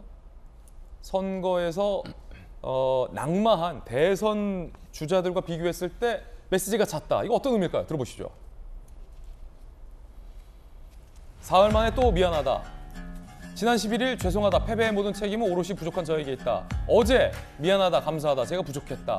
그러자 뭐 지지자들이 미안 금지. 너무 오래 쉬지 말라. 8,000개 넘는 댓글이 달렸기도 하고 있는 상황입니다. 이게 좀 심상치 않다. 이런 얘기가 나오고 있습니다. 어떻게 분석하십니까? 여야 의견 들어보죠. 이재명 호칭을 어떻게 해야 되나요? 이재명 전 후보라고 해야 되나요? 전 경기지사라고 해야 되나요? 이재명 전 경기지사가 적절해 보입니다. 이재명 전 경기지사가 메시지를 사흘 만에 또 올렸다. 근데 당내에서는 일각에서 이재명 컴백하라 라는 목소리가 굉장히 강하다. 종합해 봤을 때 지방선거 때 뭔가? 어떻게 보세요? 글쎄 어제 또 뭐 메시지를 낸 거로 봐서는 저는 지금 당내에서 이재명 전 후보에 대한 그 아쉬움이나 갈망이 굉장히 많잖아요. 지금 민주당이 뭐 대선 패배에 대해서 수습을 해야 되는데 비대위를 어떻게 구성해야 되나, 당장 원내대표 선거는 어떻게 해야 되나 뭐 이런 논의가 있습니다만 그러다 보니까 굉장히 선전을 했던 이재명 전 후보에 대한 아쉬움이 요구되는 것 같아요. 그래서 여러 경로를 통해서 아마 이재명 전 후보의 조기 등판 내지는 그 정치 참여 이런 것들을 요구해서 아마 통상, 그에 대해서 박지원 대표님 더 잘 아시겠지만 통상 대선에서 뭐 표차가 아무리 적다 하더라도 뭐 아깝지 않은 패배가 어디 있겠습니까만은 큰 선거에서 패배한 후보가 비대위원장이나 다음 선거 때 뭐 출마를 한다. 이게 굉장히 좀 통상의 관례와는 맞지 않는 것 아닙니까? 맞지 않죠. 그리고 저는 뭐 이재명 전 후보한테 민주당 그리고 민주당 지지자분들이 시간을 줘야 되는 게 맞다고 봅니다. 그러니까 너무 지금 급하다고 이재명 전 후보를 또 당장 불러서 새로 당을 수습하는데 쓰려는 표현도 이상하지만 이재명 전 후보가 꼭 있어야 된다고 주장하는 거는 저는 이재명 전 후보한테 굉장히 좋지 않은 장기적으로는 영향을 미칠 거고 이재명 전 후보도 그런 면에서 아마 어제 미안합니다라는 메시지를 또다시 내지 않았나라는 생각입니다. 전재수 의원님은 어떻습니까? 이재명 후보가 아슬아슬하게 지긴 했어도 만약에 이재명을 전면에 내세워 지방선거를 한다 한들 또 아슬아슬하게 질 수 있다는 가능성도 있지 않습니까? 이게 비대위의 최선이어야 하는가 어떻게 보십니까? 일단은 그 호칭은 이제 대선이 끝났으니까 후보는 적절하지 않은 것 같고 또 경기도지사도 끝이 났고 지금은 이제 공식적으로는 당의 이제 상임 고문입니다. 이재명 고문. 예, 상임 고문. 그러니까 이제 민주당 출신으로서 국회의장을 했거나 아니면 대선 후보를 지냈거나 당 대표를 했던 분들은 관례적으로 이제 당의 상임 고문으로 임명을 해왔습니다. 그래서 상임 고문이 한 한 10분 정도 있는 것으로 많이 알고 계시네요. 있는데, 그 정도 그렇게 말씀을 드리고, 휴식의 시간을 드려야 되는 것이 맞죠. 그렇습니다. 네, 그리고 당내에서 지금 여러 가지 이제 의견들이 막 분출하다 보니까 후보였던 이재명 후보 입장에서는 당에서 여러 가지 이게 이제 대립 또는 혼란 이런 것들이 벌어지다 보니까 본인을 둘러싸고, 그래서 이제 모든 책임은 다시 한번 자기에게 있다. 부족한 것은 나에게 있으니 더 이상의 어떤 소모적인 갈등이나 논란은 없었으면 좋겠다라는 이제 저는 메시지로 보여지고, 그 다음에 지방선거에 등판을 해야 된다, 비상대책위원장을 맡아야 된다, 이런 주장은 당내 있기는 합니다만 극소수다. 극소수다라는 김두관 의원하고 몇 명밖에 안 된다. 그렇습니다. 극소수입니다. 제가 볼 때는 정말로 이재명 후보를 위한다면 휴식의 시간, 스스로에게 침잠할 수 있는 그런 배려가 필요한 시기지, 지금 1년 넘게 경선 기간부터 대선까지 쫓아왔는데 사람이라는 것이 이 에너지를 쓰는데 한계가 있는 거 아닙니까? 에너지가 한도 끝도 없이 솟아나는 것도 아니고, 그렇기 때문에 지금은 스스로에게 재충전의 시간을 주는 것이 이재명 후보를 위한 일이다. 더 이상의 논란은 좀 안 됐으면 좋겠다, 이런 생각을 하고 있습니다. 그런가 하면 이 대장동 수사 얘기도 안 할 수 없는데, 김관선 변호사님, 이재명 후보도 윤석열 후보도 윤석열 당선인도 이재명 고문도 후보자 시절 때 누가 이기든 특검하자라고 이재명 고문이 되게 목소리 높였잖아요. 그러면 특검이 되면 당연히 성남시장이었던 이재명 상임 고문도 수사를 받아야 하는 것이 맞죠. 본인이 책임이 없다면 수사를 통해서 책임이 없다라는 게 입증되면 될 것이고, 성남시장으로서 책임이 있다면 수사를 통해서 책임질 부분은 책임져야 하는 것 아닙니까? 당연히 대장동 수사의 영향에 대한 질문 여쭤볼 수밖에 없을 것 같아요. 근데 그 말씀을 드리기 전에 일단 민주당은요 0.7873% 아깝게 졌다는 그런 프레임에서 벗어나야 돼요. 그럼 0.73% 더 졌기 때문에 다시 해보면 가능하다, 이런 것을 시작을 해버리면 쇄신과 개혁이 되지 않아요. 그렇기 때문에 일부 김두관 의원을 비롯해서 이재명 고문에게 굉장히 집착하는 경향을 보이고 있는데, 저는 이거 자체는 선거를 승리할 수 없는 길로 가고 있다, 이렇게 생각을 해요. 그리고 국민의 입장에서 보면 이번 대선이 얼마나 분열과 갈등이 있었습니까? 근데 만약 이재명 고문이 민주당의 비대위원장이랄지 대표로 가게 되면 이 분열 자체가 다시 재현되는 거예요. 그러면 영영 대한민국은 통합할 수 있는 길이 멀어진다. 그 다음에 이재명 고문이 지금 선거 패배한 지 얼마 안 됐잖아요. 그러면 선거 패배의 책임을 대표가 져야 합니까? 선거 패배의 가장 큰 책임은 이재명 고문에게 있는 거예요. 그럼에도 불구하고 제가 볼 때는 지난번 대선에서 다 인정하면서 패배 시인하면서 미안하다 이 얘기했잖아요. 근데 왜 또 며칠 만에 저런 걸 블로그에 올릴까? 그건 이재명 고문이 굉장히 정치에 빨리 복귀하고 싶은 생각이 있다고 봐요. 저는 그렇게 해석을 합니다. 그런데 그러면 이재명 고문이 다시 돌아올 시점은 어떤 때냐? 저는 명시적으로 얘기한다고 한다면 그건 특검이랄지 본인에 대한 수사를 다 받고 그걸 이기고 돌아와야 돼요. 이게 살아서 돌아야 한다는 얘기죠. 그런데 이재명 고문의 입장에서 보면 뭔가 앞으로 특검 받고 수사를 받을 수밖에 없는 상황이잖아요, 이제는. 그러면 자기를 어떻게 보면 방어해 줄 수 있는 정치적 지위, 백그라운드가 필요할 수 있다고 봐요. 그걸 또 이재명 고문 입장에서는 생각할 수밖에 없는 거죠. 그렇지만 오히려 어떤 개인적으로 그러한 특검이랄지 수사와 관련해서 민주당 아니면 어떤 정치적인 백그라운드 지위를 얻고 싶어 한다고 하면 그거 자체는 민주당의 분열이랄지 국민의 분열을 가져올 거예요. 그리고 제가 볼 때는 본인의 뜻대로 되지 않을 것이다. 그래서 이재명 후보의 지금에 있어서 가장 절대적인 절명적인 과제는 바로 특검에서 아니면 검찰 수사에서 경찰 수사에서 살아 돌아오는 것이 아마 가장 중요하다. 저는 그렇게 봅니다. 김관선 변호사님의 어떤 개인적인 견해다라는 말씀 드릴 수밖에 없고요. 이재명 고문 같은 경우는 이 대장동과 성남시장과의 관계는 전혀 없다. 그래서 수사의 대상일 수도 없다라고 강하게 입장을 계속 밝혀왔다라는 점 고려해야 될 것 같고 수사가 이루어진다고 반드시 이재명 고문의 수사까지 이어진다라고 보장할 수도 없다라는 말씀 또 드리겠습니다. 그리고 앞서 말씀 주신 것 중에서 정치적 백그라운드가 수사를 대비한 상황에서 필요할 것이다라는 것도 김관선 변호사님 어떤 개인적인 관측이다라는 말씀 분명하게 드리겠습니다. 자, 다시 민주당 비대위로 돌아가서 성토가 쏟아졌다고 합니다. 첫 비대위 회의 모습 살펴보시죠. 민주당의 교만함이 패배를 불렀습니다. 국민의 관역이 되겠습니다. 고치고 바꾸고 비판받을 모든 화살을 쏘아 주시기 바랍니다. 뿌리부터 모든 것을 다 바꾸겠습니다. 닷새 전 선거 결과만 기억할 게 아니라 5년간 국민과 지지자들에게 내로남불이라 불리며 누적된 행태를 더 크게 기억해야 합니다. 성폭력, 성비위, 권력형 성범죄 무관용 원칙을 도입하겠습니다. 당내에서 이재명 기자 어떻습니까? 이 윤호중 원내대표를 비대위원장으로 세운 것에 대해서 민주당 분위기가 전부 다 박수치면서 동의하는 분위기입니까? 아니면 아니 대선 패배 지도부가 자연스럽게 비대위원장을 또 유임한다는 거에 대해서 민주당 내부에서 좀 목소리가 많습니까? 어떻습니까? 뭐 전재수 의원께서 잘 아시겠지만 사실은 이재명 고문의 등판론이 나오는 배경에는 결국은 윤호중 비대위 체제에 대한 불신이 깔려있다 이렇게 봐야겠죠. 그러니까 반드시 이게 뭐 지방선거에서 이기고 지는 문제를 떠나서 어쨌든 대선 패배의 책임을 지고 지도부가 해체됐습니다. 근데 그중에 분명히 누구 못지않게 책임이 있는 원내대표였던 윤호중 원내대표를 남겨놓고 나머지가 이제 해체를 했고 윤호중 원내대표를 비대위원장을 세웠습니다. 그리고 지방선거까지 윤호중 체제를 가겠다고 합니다.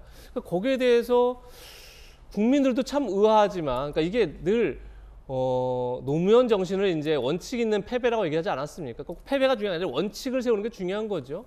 근데 물론 당장 뭐 대안이 없다라고 할 수도 있고, 뭐 당장 뭐 지방선거 너무 이제 앞에 있다 보니까 어쨌든 당에 대해서 아는 사람 아니고 외부에서 비대위원을 세울 수 없는 한계가 분명히 존재합니다. 그럼에도 불구하고 지방선거 이기고 지는 게 지금 제가 볼 때 민주당이 가장 중요한 문제인가? 그렇지 않은 거죠. 예. 어떻게 하면 다시 민주당이 잃었던 이런 신뢰를 다시 회복하느냐?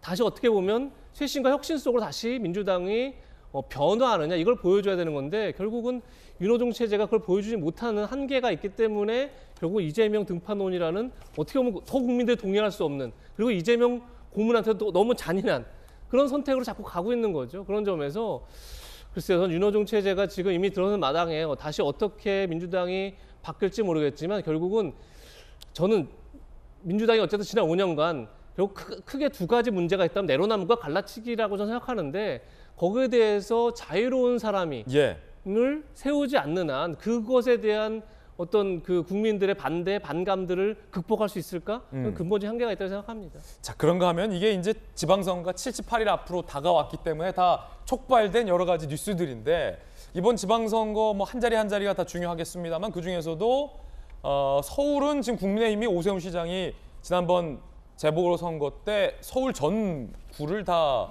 승리했기 때문에 다시 도전할 것으로 보이고 경기가 이번에 경기도가 윤석열 후보가 대선에서 졌던 50대 45 구도로 졌던 지역이에요.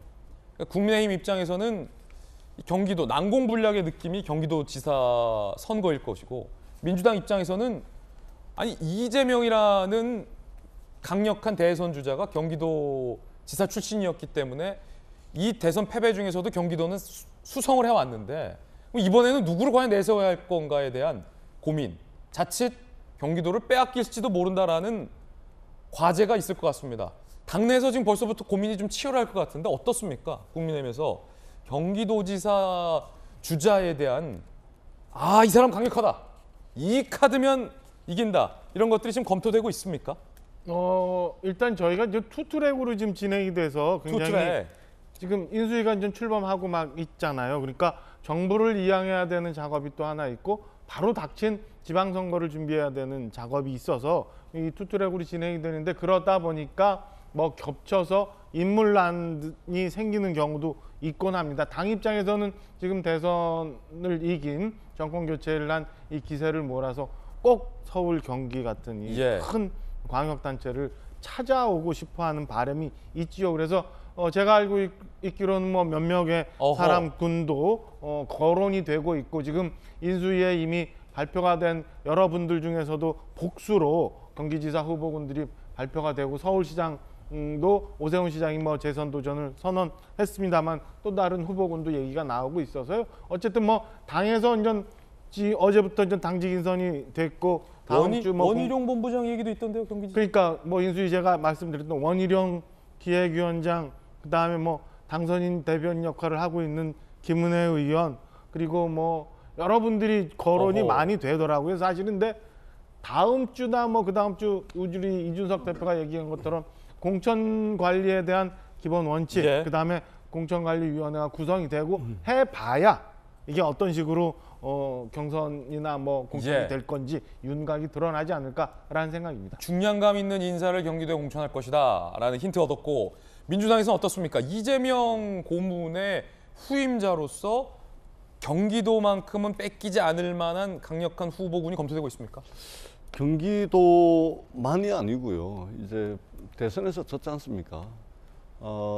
대선에서 큰 선거에서 패배를 하고 나면은 패배보다 더 중요한 것이 이제 패배의 원인을 찾고 수습을 잘하는 것입니다. 그런 차원에서 이제 당에 민주당에 당헌 당규가 있는데 만약에 윤호중 원내대표까지 이제 사퇴를 해버리면 비상대책위원회를 꾸릴 수 있는 당헌 당규상의 법적 근거가 없어져 버립니다.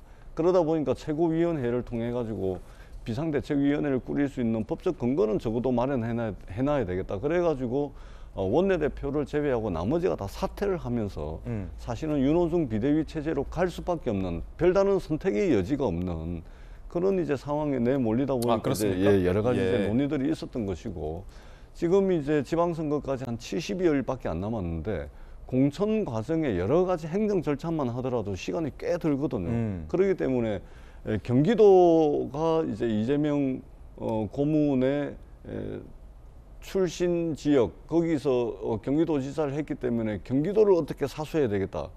이것뿐만이 아니고 저희가 대선에서는 졌지만 서울도 중요하고 경기도도 중요하고 또 부산도 중요하고 안 중요한 것이 없습니다. 안민석 의원 얘기도 뭐 나오고 있는 것 같고. 그렇습니다. 지금 뭐 여러 사람들이 이제 검증이 되고 있는데 이것은 이제 공천관리기구가 구성이 되고 공천심사 과정에서 후보가 결정될 것으로 그렇게 보는 것이 맞을 것 같습니다. 자, 이번엔 저희가 준비한 다음 순서입니다. 뜨거운 뉴스 2가지 선정했습니다. 첫 번째 소식부터 공개하겠습니다. 어제부터 코로나19 바이러스 동네 병의원에서 신속 항원 검사 시 확진이 되면 확진자로 인정하기로 정부가 체계를 바꿨습니다. 장단점이 있습니다. 가까운 동네 병원에서 신속하게 확진 여부를 판단할 수 있다는 것. 그런데 첫날인 만큼 단점은 굉장히 어제 혼란스러웠다는 것입니다.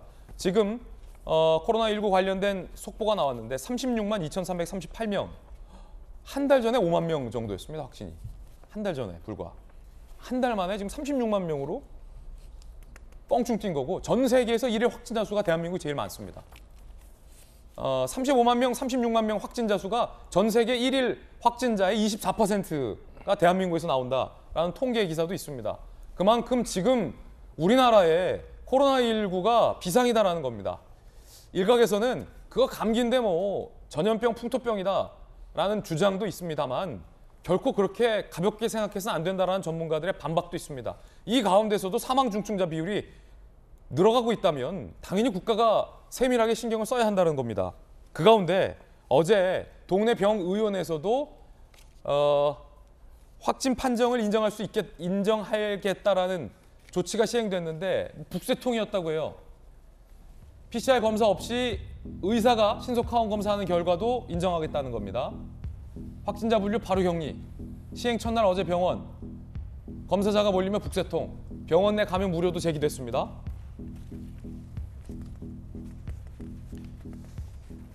그 현장으로 가보시죠.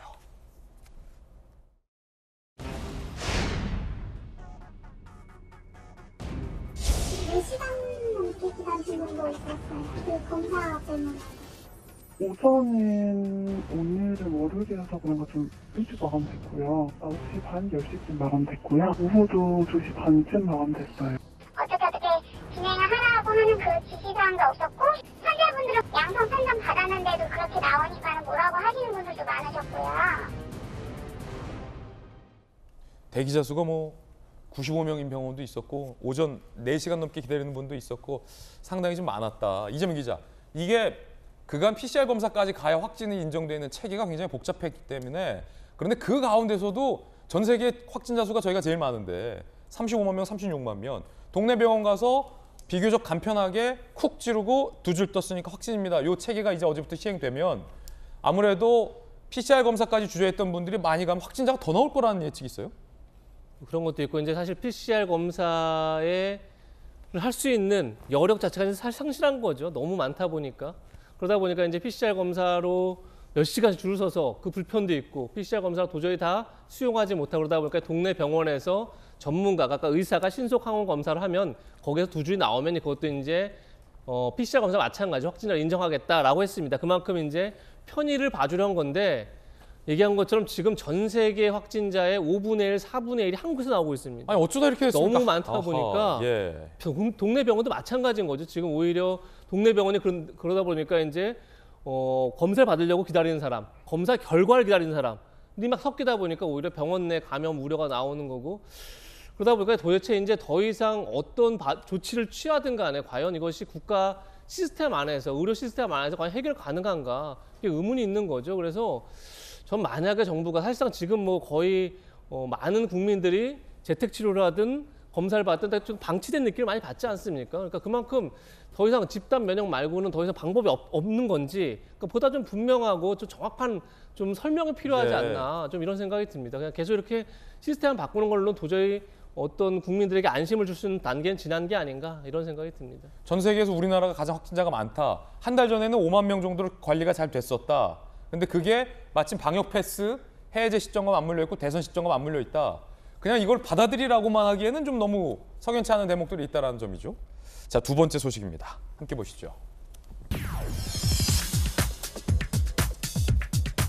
우크라이나에서 펼쳐지고 있는 러시아의 침공과 관련해서 용병 180여 명이 제거됐다, 사망했다, 전사했다 이런 소식이 들려옵니다.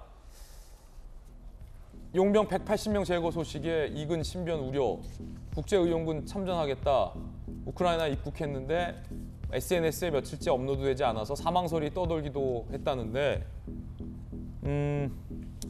글쎄 뭐 우리 국민이기 때문에 이근 씨의 생명도 소중 당연히 합니다만 저는 뭐 이근의 신변 우려라는 기사보다는 좀 더 대승적으로 이 문제는 봐야 한다라고 보는데요. 지금 우크라이나 어제 제가 이제 만나러 갑니다 녹화를 했는데 이재명 기자 우크라이나에 가족들이 있는데 혼자만 한국에 와 있는 한 여대생을 제가 인터뷰했는데 아버지 어머니가 살고 있는 우크라이나 집 앞에 자꾸 폭탄이 터지고 친구들이 죽었다 오열하는 것 앞에서 우리 국민 한 사람만 안전하라는 질문을 제가 오늘 차마 드릴 수가 없네요. 지금 우크라이나 수도 키이우까지 러시아군이 코앞까지 지금 진격한 상황에서 민간인까지 러시아군이 지금 학살하고 있다는 정황이 속속 보이고 있지 않습니까? 뭐 그렇죠. 지금 뭐 대피로를 그러니까 탈출로를 보장하겠다 했지만 사실 그렇지도 않다는 얘기도 많이 전해지고 있고 그리고 지금 이근 전 대위 등 용병들이 죽었다는 서부 기지가 굉장히 국경에 맞닿아 있습니다. 그 얘기는 뭐냐면 결국은 지금 우크라이나 전체를 다 지금 완전히 장악해가는 그런 과정 속에 있다 이렇게 볼 수 있는 거고. 그러다 보니까 이것이 이제 바로 옆에 있는 폴란드나 이런 데까지로 이제 침공이 넘어가면 그때부터는 진짜 뭐 3차 대전이 벌어질 수도 있는 거죠. 굉장히 극한의 상황으로 좀 가고 있다.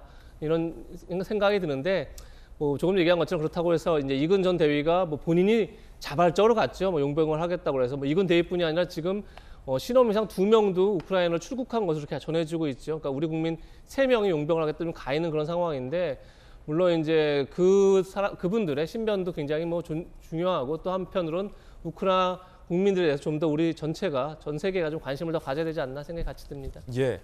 자, 끝까지 결사항전 중인 우크라이나 국민들을 저희 김재의 도지쿠쇼는 응원합니다. 지지하겠습니다. 저희들 60초 광고 후에 돌아오겠습니다. 잠시 후에 뵙죠. 예, 오늘 저희가 준비한 소식 모두 다 전해드렸습니다. 저희들은 내일 아침 8시 50분에 더욱더 풍성한 소식 들고 인사드리겠습니다. 오늘 하루는 분명 어제보다 나을 겁니다. 좋은 하루 되십시오. 고맙습니다.